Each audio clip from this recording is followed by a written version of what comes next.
Au fil des ans, le nom de la princesse Diana a toujours évoqué un labyrinthe de mystères. Des projecteurs éblouissants d'une icône royale aux rumeurs glaçantes entourant sa vie privée, son histoire n'a jamais cessé de fasciner le public. Des questions restent sans réponse. Des secrets semblent délibérément enfouis derrière les murs de pierre froide de Buckingham Palace. Qui contrôlait véritablement le destin de Diana? Qui se cachait derrière ses sourires radieux et ses larmes silencieuses? Au milieu des commérages et des spéculations, une nouvelle révélation a ébranlé à la fois la famille royale et le public.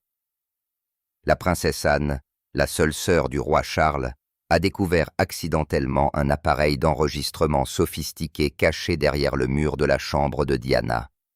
Ce qu'elle a entendu, selon des sources fiables, a non seulement révélé la souffrance silencieuse endurée par Diana, mais a également mis au jour une face cachée de ses relations tumultueuses avec la famille royale. Une face qui n'avait jamais été vue auparavant. L'histoire ne s'arrête pas là. Chaque enregistrement, chaque mot prononcé par Diana ressemblait à une pièce glaçante d'un puzzle plus vaste, révélant les stratagèmes, les trahisons et les tromperies qui se déroulaient discrètement à huis clos. La princesse Anne, avec sa prudence et sa sensibilité caractéristiques, a été stupéfaite par ce qu'elle venait d'entendre. Et à partir de ce moment, des secrets que l'on croyait enfouis depuis des décennies ont commencé à refaire surface, soulevant des questions choquantes sur le passé, sur l'honneur et sur le véritable prix de la vérité au sein de la famille royale britannique. La pièce oubliée. C'était au printemps 2024, lorsque Buckingham Palace a reçu des nouvelles du surveillant du domaine à Kensington Palace. Des ouvriers avaient commencé des rénovations dans une aile oubliée de Kensington lorsqu'ils ont remarqué un panneau de bois scellé, oublié sous des années de poussière. Lorsqu'ils ont déplacé le panneau, ils ont découvert une pièce que tout le monde avait oublié avoir existé. De vieilles robes étaient encore suspendues à leur cintre, et des photographies encadrées portaient encore des sourires d'il y a longtemps. Ils venaient de trouver le dressing de la princesse Diana. Dès que Buckingham Palace a été mis au courant, il a fallu décider quel membre de la famille royale découvrirait la pièce. Probablement la résidente la plus célèbre de l'histoire de Kensington Palace. Nous avons une nouvelle exposition de ces robes. De magnifiques robes, 5 d'entre elles. Après tout, il s'agissait de l'une des figures les plus importantes de l'histoire royale. Ces biens ne pouvaient pas être manipulés par des ouvriers ordinaires. Et qui savait quel secret elle avait mis de côté? Qui allait être responsable? Nul autre que la membre de la famille royale la plus âgée en activité, la princesse Anne. Anne n'est pas qu'une membre de la famille royale. Elle est la sœur du roi de Grande-Bretagne, le roi Charles. Il y a de nombreuses années, elle était la belle-sœur de Diana, connue pour son devoir. Anne gardait tous les secrets du palais près de son cœur. Elle était le choix idéal pour ce travail. Dès qu'Anne est entrée dans la pièce, elle a pu sentir le silence d'une vie qui s'était soudainement arrêtée, une vie inconsciente de la rapidité avec laquelle elle serait éteinte. D'élégantes robes de soirée, désormais vintage, étaient recouvertes de poussière, et de vieilles lettres, vieillies par le temps, étaient éparpillées ici et là. Des milliers d'objets se trouvaient devant Anne, et tout semblait normal, jusqu'à ce qu'elle regarde de plus près. Sur une étagère haute reposait un foulard en soie, mais ce n'est pas le foulard qui a attiré son attention. C'est la boîte à bijoux unique en palissandre foncé qui était rangée juste derrière. Les perles et les saphirs qui décoraient son extérieur la faisaient briller, même sous toute la poussière. Ce n'est pas seulement la beauté qui a attiré l'attention d'Anne, mais aussi la façon dont elle était dissimulée, comme cachée pour une raison. Quand Anne l'a ouverte, elle a ressenti une émotion qu'elle n'avait jamais ressentie auparavant. La peur. Au bas du couvercle se trouvait une minuscule inscription secrète qui disait « Pour ceux qui osent chercher la vérité, DM. Tout le monde connaîtrait ses initiales. » Diana Spencer. Elle avait laissé quelque chose derrière elle, attendant que la personne la plus courageuse le trouve. Après 27 ans, Anne l'a fait. Quand Anne a tenu la boîte, toute la pièce a semblé changer. Anne savait que ce n'était pas quelque chose sur lequel il fallait simplement écrire, et puis ranger. Elle l'a donc ramenée dans sa chambre. Cette nuit-là, Anne a placé la boîte sur un tissu de velours et l'a étudiée sous la lueur d'une lampe. Ses pensées se sont tournées vers la vie de Diana. Elle se souvenait à quel point elle était publique et à quel point les gens l'aimaient. Anne se souvenait de la jeune fille timide qui avait épousé son frère et de la femme intrépide que Diana était devenue lorsqu'elle s'était lassée du masque. Anne se demandait dans quelle phase Diana se trouvait lorsqu'elle gardait des secrets dans la boîte et si c'était une histoire qui pouvait forcer une famille et une institution à enfin faire face à une vérité qu'elles ignoraient depuis longtemps. Mais Anne était-elle vraiment assez courageuse pour chercher la vérité de la boîte malgré les conséquences? La première révélation. Anne a continué à examiner l'extérieur de la boîte, comme si elle redoutait ce qui allait arriver.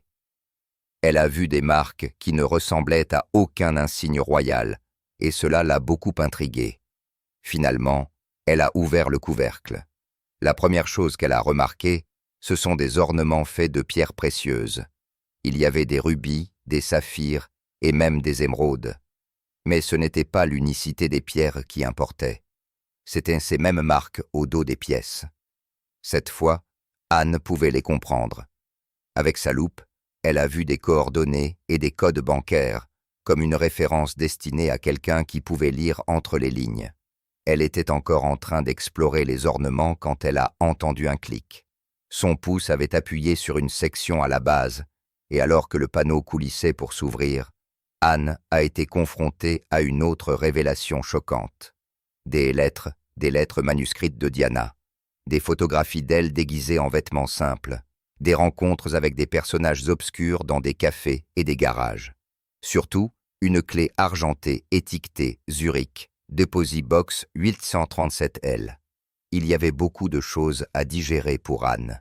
Mais d'abord, elle a lu la lettre la plus récente, celle qui était au-dessus. Sa date, dans le coin, indiquait le 28 août 1997, soit 3 jours avant l'accident à Paris. À l'intérieur, la première ligne est abrupte, voire glaçante. Si vous lisez ceci, c'est qu'ils ont réussi à me faire taire. La réaction d'Anne était complexe. Elle avait, en privé, mal jugé Diana dans le passé, la considérant comme quelqu'un d'imprudent et plus enclin au drame qu'à une enquête discrète. Maintenant, la vérité entre ses mains réorganisait ce souvenir. Mais que disait la lettre? Et qu'est-ce qu'Anne a trouvé d'autre dans la boîte qui pourrait changer les choses à jamais? L'instruction finale.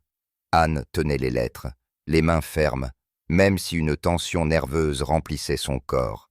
L'écriture était indubitablement celle de Diana, un mélange d'écriture soignée et de gribouillis précipités. Les mots oscillaient entre des pensées tendres à propos de ses fils et des détails froids d'affaires officielles. Il était clair que ces derniers jours étaient consumés non pas par des devoirs royaux, mais par une enquête urgente et le suivi de l'argent manquant. Ce n'était pas une confession, c'était un compte-rendu détaillé de ses découvertes. Diana a d'abord remarqué un problème, une odeur de pourriture, comme elle l'appelait, lors d'un événement caritatif pour enfants en 1995, où des fonds ont disparu. Ce qui semblait être une simple erreur a rapidement révélé un schéma de mensonge financier. Elle a commencé à retracer les transactions, trouvant des intermédiaires suspects et des relevés bancaires peu clairs. Elle a documenté 3 cas majeurs, dont un faux rapport de dons et de l'argent redirigé par le biais d'une fausse entreprise dirigée par les personnes mêmes qui étaient censées être responsables. Ces notes étaient celles d'une détective non formée qui avait rapidement acquis des compétences dangereuses. Elle a écrit à propos de ces rencontres avec des sources secrètes et des journalistes d'investigation, utilisant des boîtes aux lettres mortes et des messages codés dans des lieux anonymes. Chaque fois qu'elle se sentait menacée, elle enregistrait des conversations et cachait les cassettes dans différents endroits sûrs. Un réseau de dénonciateurs lui a fourni des documents et des noms, mais toujours dans l'ombre. Diana a également écrit à propos de sa peur. Elle a décrit des nuits blanches dans les moindres détails qu'elle avait recueillis, refusant d'exagérer. Des fonds destinés aux hôpitaux, aux victimes de mines terrestres et aux refuges étaient volés à des fins privées. Ces preuves comprenaient des numéros de compte anonymes et des codes qui rendèrent le crime impossible à ignorer. Une grande section était consacrée aux personnes en qui elle avait autrefois confiance. Elle a documenté comment elle a commencé à reconnaître la tromperie lors d'événements caritatifs dans les apparitions médiatiques. Elle a réalisé que certains qui souriaient à côté d'elle faisaient partie d'un système qui utilisait la charité pour cacher sa véritable nature. Un système qui, selon elle, atteignait le gouvernement et même le cercle restreint de la famille royale. Elle a transformé sa peur en un plan minutieux. Diana a écrit à propos de ses soucis de sécurité, d'une panne de frein inexpliquée sur sa voiture et du sentiment constant d'être surveillée. Elle a laissé des instructions à ses fils pour qu'ils trouvent les cassettes si elle mourait, insistant sur le fait que les preuves devaient survivre pour tenir les coupables responsables. Lorsqu'elle écrivait à propos de William et Harry, son ton devenait féroce et urgent. Elle craignait un avenir où la vérité serait enfouie, leur laissant un héritage corrompu. Ce n'était pas dramatique.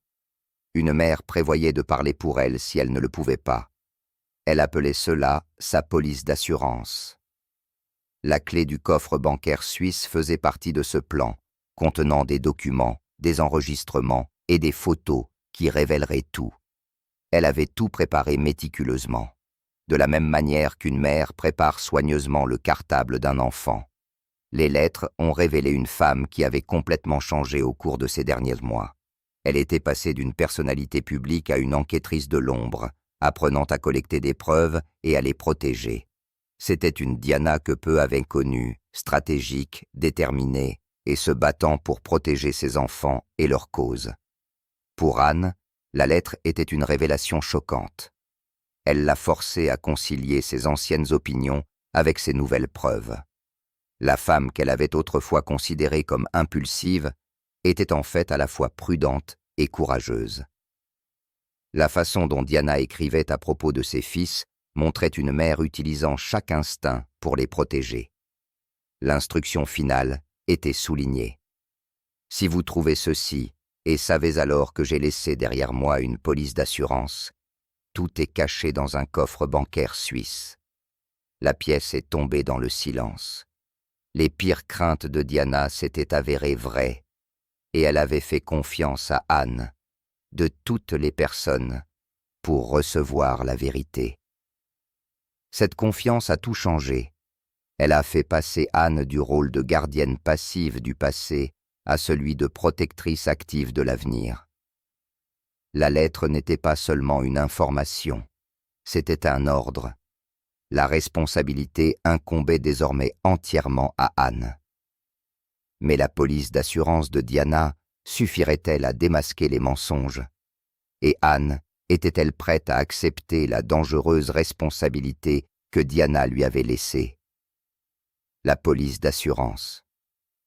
Le jet privé a atterri à Zurich sous une épaisse couverture de brouillard. Pendant le trajet silencieux, Anne a gardé la petite clé argentée de la boîte à bijoux dans la poche de son manteau, juste au-dessus de son cœur. L'étiquette de la clé indiquait l'adresse du coffre bancaire de Zurich, bit 137L. Cette simple clé était son billet pour un coffre caché contenant toutes les preuves de Diana. La banque suisse était un lieu de secret total. Ses sols en marbre et ses halls silencieux semblaient conçus pour garder les secrets en sécurité. La banque fonctionnait avec une précision parfaite et silencieuse. Un employé a pris la clé et la pièce d'identité d'Anne. Le système était conçu pour protéger la vie privée avant tout et ne posait aucune question sur son identité. Elle a été conduite à travers une série de portes sécurisées chacune d'entre elles lui donnant le sentiment d'être à la fois plus protégée et plus piégée. Le coffre-fort était simple et ordinaire. À l'intérieur, les documents étaient soigneusement organisés et séparés en différentes sections. Il y avait des registres codés par couleur, des relevés de virements bancaires, des reçus et des photographies, tous soigneusement étiquetés de la propre écriture de Diana. Anne a tout examiné avec son œil exercé et professionnel. Les relevés financiers dans la boîte correspondent aux informations contenues dans les lettres. Les dates de transfert correspondaient aux événements caritatifs et les noms sur les documents correspondaient à ceux que Diana avait faiblement encerclés dans ses notes. La partie la plus glaçante de la collection était un ensemble de disques et de cassettes stockés dans un étui de protection. Les disques étaient étiquetés avec des messages tels que si je disparais pour William et Harry et d'autres brèves mises en garde. Elle a placé le premier disque dans le lecteur sécurisé de la banque. L'écran s'est allumé, montrant le visage fatigué mais calme de Diana. Elle a parlé d'une voix ferme, pleine d'urgence. Elle a regardé droit dans la caméra et a expliqué qu'elle avait été réduite au silence. La vidéo faisait plus que raconter une histoire. Elle montrait des preuves. Diana a nommé des noms spécifiques, sans révéler complètement leur identité publique, mais en rendant sa signification claire. Elle a expliqué comment des événements caritatifs glamour étaient utilisés pour transférer secrètement de l'argent entre des comptes offshore appartenant à de puissantes personnalités du monde des affaires et à des membres de la famille royale. Elle a expliqué en détail comment les transactions d'armes et le blanchiment d'argent étaient effectués par le biais de fausses organisations caritatives, tandis que des agents étrangers et des fonctionnaires du gouvernement ne faisaient rien ou aidaient à rediriger les fonds. Entendre Diana raconter sa propre histoire était différent de la lecture de ses notes. Sa voix était un mélange de douleur profonde et de détermination féroce. Elle a décrit ses tentatives d'avertissement des fonctionnaires qui l'ont ignorée ou ont rejeté la faute. Elle a parlé de sa peur pendant les périodes où les freins de sa voiture ont été trafiqués et où des étrangers la suivaient. Elle a expliqué pourquoi elle avait fait des copies de tout et caché les preuves. Elle savait qu'on ne pouvait faire confiance à aucune personne ou groupe pour révéler la vérité. Elle voulait que la preuve existe au-delà du contrôle de quiconque. Regarder la vidéo a retourné l'estomac d'Anne. Les preuves étaient insuffisantes pour construire une affaire juridique. Pas seulement partager des soupçons, les fichiers dans la boîte montraient des détails incroyables. Il y avait des relevés financiers montrant l'argent volé à des œuvres caritatives, des documents commerciaux provenant de fausses entreprises et des documents officiels liant des personnes spécifiques à des transactions illégales.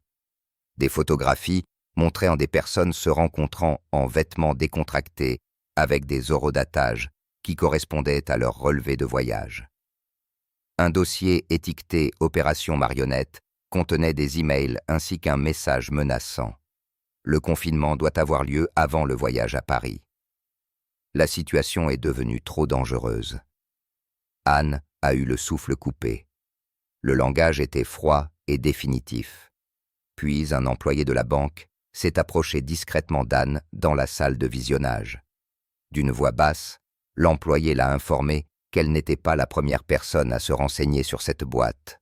Quelqu'un d'autre prétendant être de la famille s'était renseigné à son sujet quelques semaines auparavant. Cette confirmation a frappé Anne comme un coup physique. Sa pire crainte était vraie. L'autre camp était au courant de la police d'assurance de Diana. Elle a quitté Zurich avec les documents obtenus par le biais de procédures légales strictes.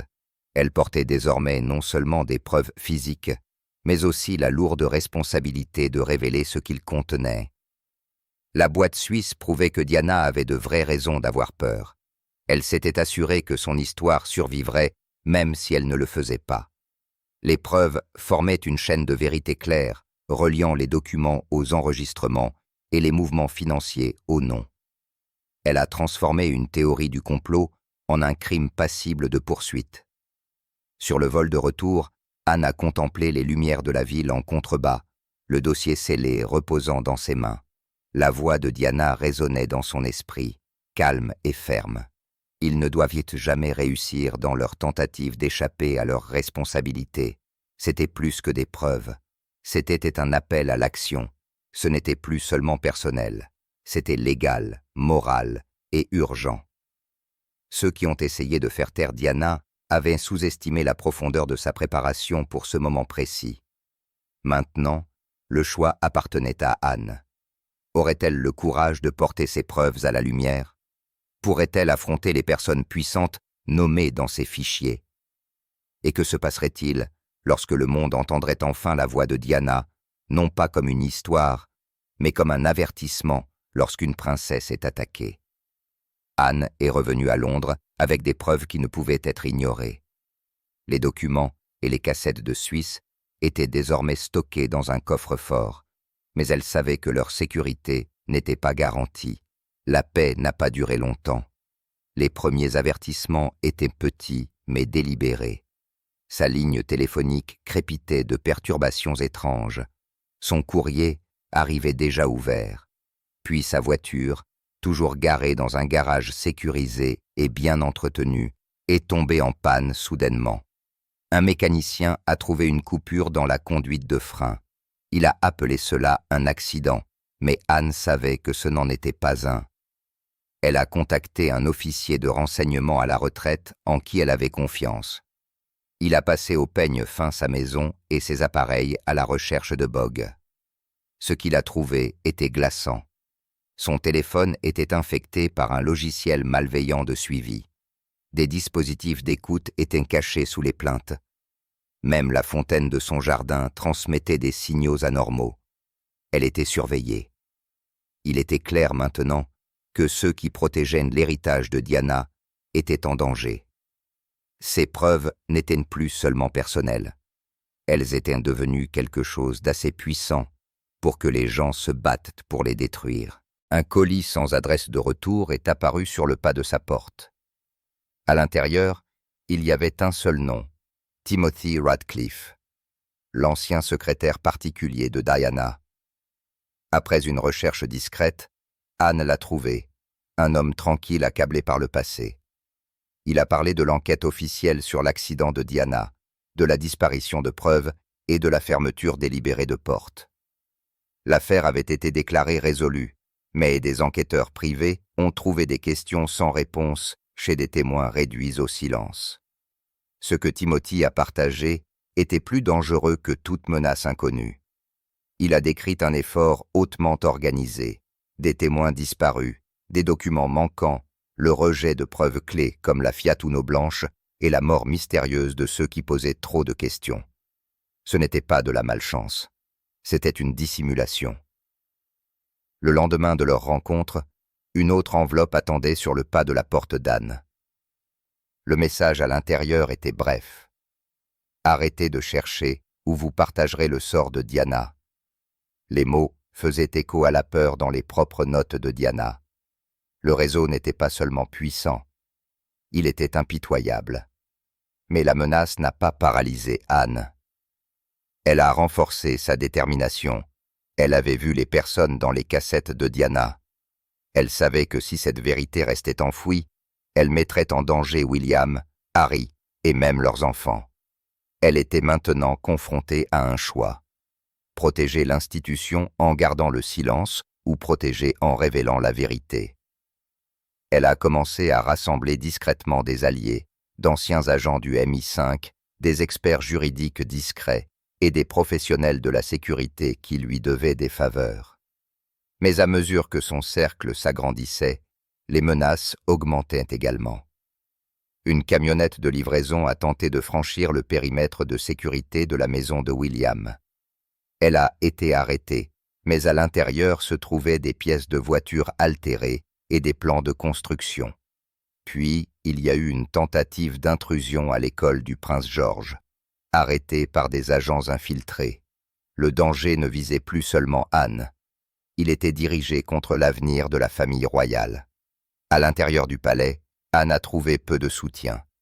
Les hauts fonctionnaires, ont répondu avec une froide politesse, ou l'ont mis en garde contre la déstabilisation de l'ordre établi. Certains avaient clairement peur, d'autres, elles le soupçonnaient, étaient impliqués. Le réseau n'était pas seulement physique, il était aussi dans l'esprit de ceux qui choisissaient le silence plutôt que la vérité. Mais Anne a refusé de reculer. Les freins coupés et les lettres ouvertes n'ont fait que la rendre plus déterminée. Elle a agi plus rapidement, unissant son équipe d'alliés, y compris des experts juridiques et de sécurité. Il ne s'agissait plus du passé, il s'agissait de l'avenir. Il s'agissait de protéger les jeunes princes et les enfants qui hériteraient un jour du trône. Le danger était devenu un test. Qui défendrait la vérité? Et qui se cacherait derrière une apparence soignée? Anne avait déjà fait son choix. Elle ne laisserait pas la peur la faire taire. Elle ne deviendrait pas une autre histoire tragique. Le moment était venu d'agir. Le courage d'Anne suffira-t-il à révéler la vérité? Peut-elle protéger la famille royale d'un ennemi intérieur? Et que se passera-t-il lorsque le monde apprendra ce qui est réellement arrivé à Diana? Le réseau exposé. Anne et Timothy Radcliffe ont travaillé avec une concentration acharnée, recoupant les registres de Diana, les documents suisses et les témoignages cachés. Des noms se répétaient, des transactions aléatoires formaient des lignes claires. Un schéma a émergé, mais un schéma terrifiant. Des dons de bienfaisance ont été détournés. Des sociétés écrans créées et des contrats suspects renouvelés. Si le système avait utilisé la bonne volonté du public comme couverture pour la cupidité privée, alors jusqu'à quelle profondeur la corruption était-elle allée? Le travail caritatif de Diana dans les zones de guerre l'avait placée sans le savoir parmi des personnes au visage amical et aux intentions dangereuses. Son propre dossier a montré comment des organisations censées aider les enfants ont été corrompues.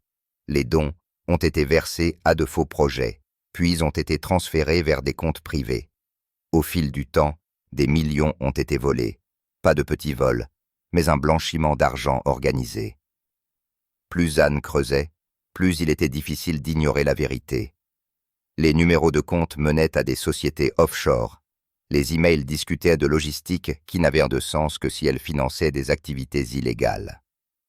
Un fichier étiqueté de manière effrayante. Opération Marionnette comprenait des messages entre une société de sécurité et des agents étrangers. La note finale disait « Assurer le confinement avant le voyage à Paris. Risque élevé ». Est-ce l'ordre qui a mis fin à la vie de Diana? Pire encore, certains comptes et contacts ramenaient à des personnes au sein du palais. Pas des employés subalternes, mais ceux qui avaient un accès de haut niveau. Anne a profondément ressenti cette trahison. Le devoir de la monarchie était la gestion, mais ces dossiers montraient que la confiance était abusée. Pourrait-elle encore regarder sa propre famille de la même manière?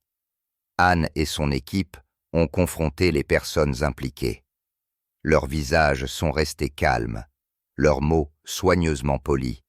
Mais un parent de haut rang, connu pour son image publique irréprochable, est devenu pâle lorsqu'Anne a placé un dossier sur la table. La pièce est tombée dans le silence. Certains ont tout nié, tandis que d'autres ont trouvé de faibles excuses. Pour beaucoup, le risque d'exposition était trop grand. Mais leur peur du scandale serait-elle plus forte que leur désir de justice? Et que se passe-t-il lorsque ceux qui risquent d'être exposés essaient de tout arrêter? La menace imminente. Le danger est devenu terriblement personnel. Timothy Radcliffe a appelé Anne avec un avertissement urgent. Quelqu'un avait essayé d'entrer dans l'école du prince George. Le réseau ne se contentait pas de cacher les crimes passés. Il menaçait la prochaine génération. Anne a agi rapidement. La sécurité traditionnelle était compromise. Elle s'est donc tournée uniquement vers ceux en qui elle avait confiance. Un directeur du MI5 à la retraite a été appelé et des équipes de protection ont été dépêchées. Les itinéraires ont été modifiés et les communications ont été cryptées. Il ne s'agissait plus d'une enquête. Il s'agissait de survivre. Mais ces efforts n'étaient-ils pas déjà trop tardifs? Les enjeux étaient désormais les vies d'enfants. Lorsqu'une camionnette de livraison a tenté de pénétrer par effraction dans le domaine de William, chargée de plans et de pièces de voitures altérées, l'intention était claire. Intimidation. Peu de temps après, Catherine et les enfants ont été forcés de sortir de la route lors d'un accident mis en scène. Personne n'a été blessé, mais le message était clair. La prochaine fois, nous ne manquerons pas notre cible. S'ils étaient prêts à attaquer une voiture avec des enfants, que ne feraient-ils pas? En colère, mais concentrés. Anne a confronté 2 hauts membres de la famille royale nommés dans les dossiers de Diana. Dans une pièce privée, elle a placé des dossiers sur la table et a parlé froidement. Protéger les héritiers ou la vérité deviendra publique. Pour certains, la menace d'exposition a suffi. D'autres sont restés silencieux, piégés par des années de complicité. Le MI5 a renforcé la surveillance. Les équipes juridiques se sont préparées au pire. Des plans d'évacuation et des refuges ont été préparés et Anne a tout dirigé, refusant d'abandonner la mission morale. Il ne s'agissait pas de pouvoir, il s'agissait de sauver des vies. Elle a trouvé un équilibre entre transparence et protection. Mais la princesse Anne céderait-elle et garderait-elle les preuves cachées à jamais? La vérité révélée. La princesse Anne s'est tenue à un pupitre dans une salle de réunion sécurisée.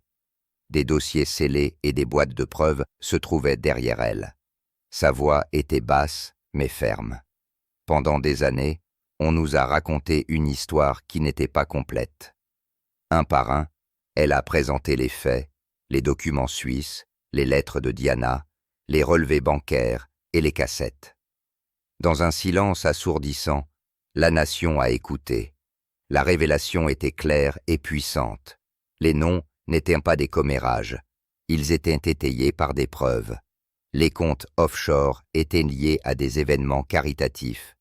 Les emails et les enregistrements prouvaient un effort coordonné. L'expression « opération marionnette » est apparue sur un écran. L'image granuleuse du tunnel de Paris a été montrée publiquement. Mais ces preuves suffiraient-elles à faire tomber un réseau de personnes puissantes? La réponse est un oui retentissant. Les retombées ont été immédiates. Des fonctionnaires et des dirigeants ont démissionné ou ont été arrêtés. Les fonds offshore ont été gelés. Des enquêtes ont été rouvertes dans plusieurs pays. Le palais a été contraint de changer en introduisant une nouvelle surveillance des organisations caritatives. Surtout, Diana a finalement été lavée de tout soupçon. La femme autrefois qualifiée d'impulsive est maintenant considérée comme courageuse et stratégique. Dans un dernier moment, Anne est retournée à la boîte à bijoux.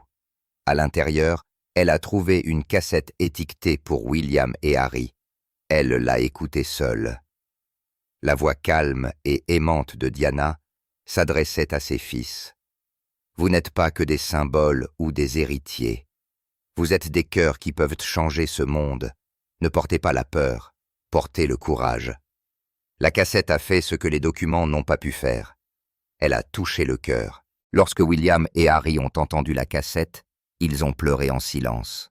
Le message de leur mère leur a rappelé à quel point leur vie aurait pu être différente si Diana n'était jamais morte. Que penserait-elle d'eux maintenant qu'ils ne sont même plus en bons termes? Quant au public, Diana n'était plus une victime d'un scandale. Elle était une héroïne. Grâce au courage d'Anne, l'héritage de Diana en tant que protectrice et diseuse de vérité a finalement été restauré et est devenu le fondement du changement.